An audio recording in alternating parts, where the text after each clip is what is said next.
Absolute blind devotion. Release beyond the bounds of human notion. Absolute correct judgment about ridding this ocean. Soul in 5. I see what you're doing there. I see what you're doing there. That was some nice little bars you just tried to slip in there on the low, nigga. You got that.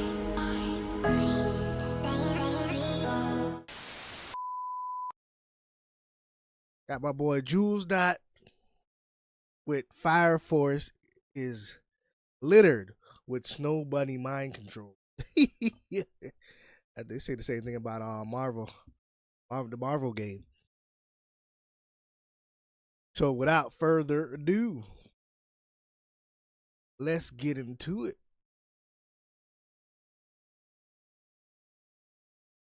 You see, this is why I like you, Obi boy. Thank you for uniting the Empire. And thank you for reuniting my marriage, because I'm taking credit for this tonight. Listen, you do what you gotta do, man. We still have a long way to go anyway. Who's causing a ruckus out there? Pardon the intrusion. We're from the Tokyo Imperial Army.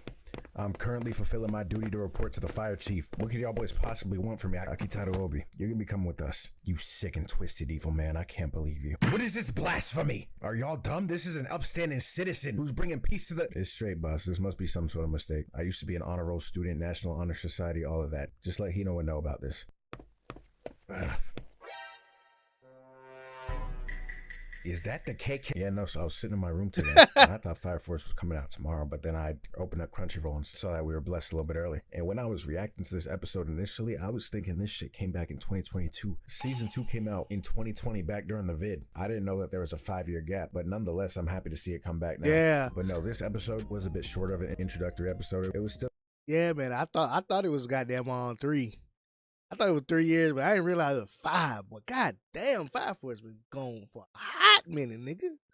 Like, ooh, 5 years, nigga. Oh wow, that shit blew my mind when I heard 5. I was like, I'm thinking it was about 2. still a good one, but the first like That's 7 crazy. minutes were them kind of recapping what was going on from last season. And the first scene we see in like the Adola Burst realm or whatever is these combusted folk hooting and hollering with these like comic book like text. And just seeing this like right off the bat, you're kind of reminded like of the type of goofiness but seriousness at the same time this show is always portrayed. But like the whole environment and animation off the bat though already looks super smooth. It didn't feel like the animation quality fell off in any way, and I was excited to see more. And we see everyone again for the first time. We see Charon, Charcoal, whatever his name is, and the Snow Bunny mind control assassin Hamiya, as well as Shinra, Arthur, Maki, Tamaki. The whole group was doing some training, and they got straight to it with the fan service. And I couldn't even get to the halfway point of episode 1, and we're getting close-ups, damn near seeing the skin cells of Tamaki's objects up front. But I'd say the main takeaway from this first episode is what was going on with Captain Burns, because I don't remember exactly what his stance was on everything and like the evangelism and the great cataclysm, all that stuff. After I'm done recording this, I'm probably going to watch the season 2 recap just to get a grasp on like what's going on. But he basically fell victim to what I have fallen victim to many times in my lifetime. It's countless number at this point. The SBMC, unfortunately for him. And there was really nothing he could do about it. We've been summoned to the Kyria. They told us to be here at once. I wonder— I nigga say you fell asleep. Snow Bunny mind control. I ain't gonna lie, that shit was crazy. I didn't expect Burns to fall for it at all either. I was like, Burns? No, not my boy Burns. Never. Nope. Nigga was gone. She talked no jutsu that nigga. wonder why they summoned us all here together. Hopefully it doesn't take too long. Yeah, no, I agree, because we have that double date thing going on at Topgolf later, and it's Tuesday, so they got the discount. I've been waiting for you, Leonard Burns. What business you got with us, man? Up to this point, the Empire has been unable to move it as one due to the many powers that have gathered within it. There's been a bunch of sneaky shit going on, and I'm over it. And now more than ever, there's a true need for unification. You know what they say, keep your friends close, but keep who closer? Your ex-girlfriends who've done you wrong in the past, aka your enemies. And with them by our side, we will become one. And as possessors of the Adola Burst, they are in fact the true believers of Soul. I knew that dementia was setting in, bruh. Coach, they're the enemy! Get over here! Is it really that strange for us to be here, though? Leonard Wide-Body Benz Burns? Well, this shit ain't normal, so I'll be the first to say, fuck yeah, it's strange. You're rocking that fucking crown like a VR headset. That's normal to you? We've simply returned to the place where we belong, our home. You sorry-ass traitors, you will leave this sacred place. Stand back, Snowbody Itch. I got a right hand charging up right now. I'll take him out. It's fine, Chariot. I got something cooking up right now that I know he won't be able to resist. This is the Kyria. And this is the heart of the Holy Soul Temple. And we have no intention of fighting here. We have simply come to talk, negotiate, network. So you come in here wearing that goofy ass crown saying what? That you want to network? I can show you how this set work. Man, swear the fuck up. I'm not doing this shit. Kareem, as they said, this is Kyria. This is not the time to be fighting unnecessarily. Just think about that date later. I'm sure she won't want you to indulge in violence like this. If your intentions are not to box, then why have you come here? What is it you're after? Otherworld, Adola Link, Evangelist, Vanilla Bean, French Vanilla, Bunny Hoppin'. I'll read Burns' thoughts and get him to our side with my Snow Bunny mind control. And this is how dangerous this shit is, I'm telling you, because she started preaching to this nigga and had his eye leaking out. And in the middle of her spiel, they showed some ridiculous visual of, I guess, Soul and then what looked to be a younger Burns and someone else. I don't even know. But it's just like the little sprinkles of like that artwork in there. It's like there's really no other show with that style to it, at least from the shows that I've seen. And looking at this the second time around, I didn't really understand it my first watch through. But with her mind control thing, she could kind of like read, I guess, their emotions in that moment or what they're thinking. So they just had all these words popping up on the screen, depending on who she was talking to, kind of telling us like what they were feeling and what was like going on in their head at that moment in time, I think. And it was just a very cool scene altogether. Like, I love when they do shit like that because it's not, I don't even know how to describe it. It's not like breaking the fourth wall, but it feels like you're almost reading the manga at the same time as you're watching it, just like seeing like them put the kanji and the words on the screen. I don't know. Captain Leonard Burns. In exchange for that right eye, you must have seen it. The true state of this world. Ever since the Great Shift, there's been that imbalance. Don't you guys want an equal opportunity when it comes to the dating scene? I mean, why is it that women desire 6'4" nonchalant dreadheads? And this is coming from a woman myself. It was sort of like a switch in mentality from nowhere. Out of nowhere, just woke up one day. Why? Why can't everyone be given an equal opportunity and base it off personality? The 5'4" short kings, the 5'11" frat guys, the 6'6" friendly giants. Spit it out. What's y'all's objective? Why, to turn this watery world into a sun, of course. Just as the sun did once before. How'd she go from the Great Shift to this? This is the shit I'm talking about. This is how they get you every time with this mind control shit, Kareem. Boy, I think this girl's tweaking out the fan, because what the fuck is she talking? You want to burn this planet to a crisp? Prove your faith, Leonard Burns. If you are truly as devout of a priest as you say, then you will have seen the complete otherworldliness of it. Absolute blind devotion. Released beyond the bounds of human notion. Absolute correct judgment about ridding this ocean. Soul in 5. I see what you're doing there. I see what you're doing there. That was some nice little bars you just tried to slip in there on the low, nigga.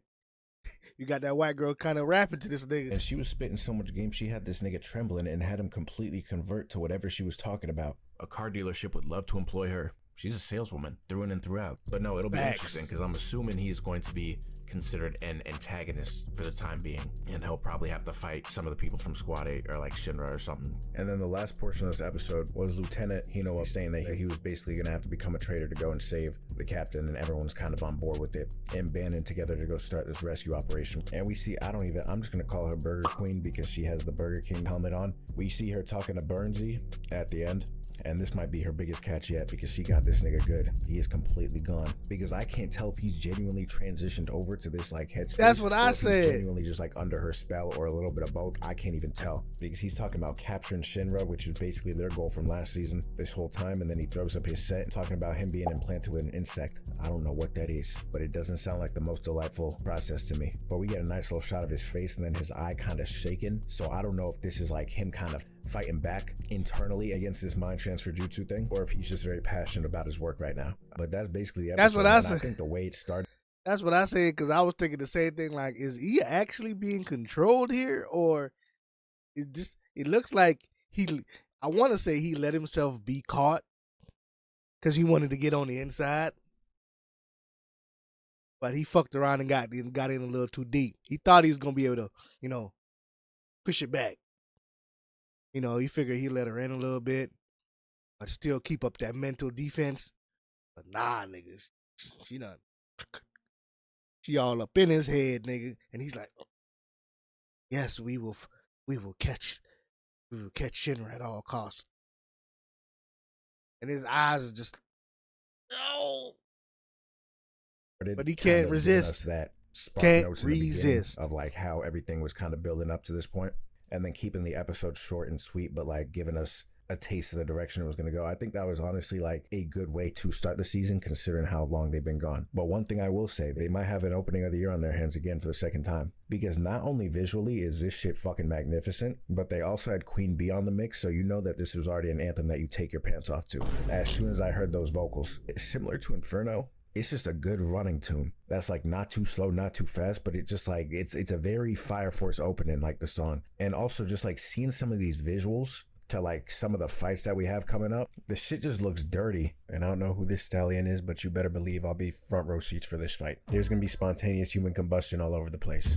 That's all that's all I'm saying. But no, jokes aside, the quality of the fights that it looks like we're going to be getting, it looks like it's going to be season 2-in-1-esque and even above. I'm really excited what's to come just based off the opening visuals alone. That was just a good first episode in general, and I will be keeping up with this week in, week out. And next week I will be a little bit late to the episode, but then after that I should be having these come out like every Sunday, since we have Fire Force on Friday, so we'll see. But prediction for this season, I'd say 9 out of 10.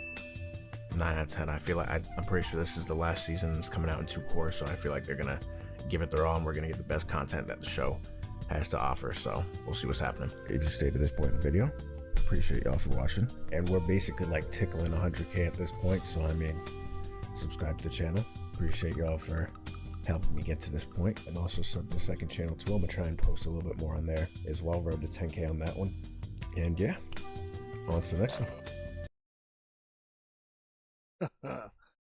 Oh, so shout out to the boy Choose Dot dropping the video. He is right though. That shit was crazy. No one expected that nigga Burns, not Captain, I'm the strongest motherfucking fire user in the motherfucking world, to get brainwashed like that. I'm still trying to figure out what happened to his 2 homies, like nigga, because they wasn't falling for the sauce, but she was completely focused on him. She was locked in on, I need to get this nigga on the outside, and I'm gonna hit this nigga with the jutsu. Talk no jutsu, baby. Like, what you need? What you want? Everything all right? Hit the like button. But anyway, appreciate the vid. We'll be catching up with these. I love the recaps. He keeps it straight, simple, with a splash of humor on top.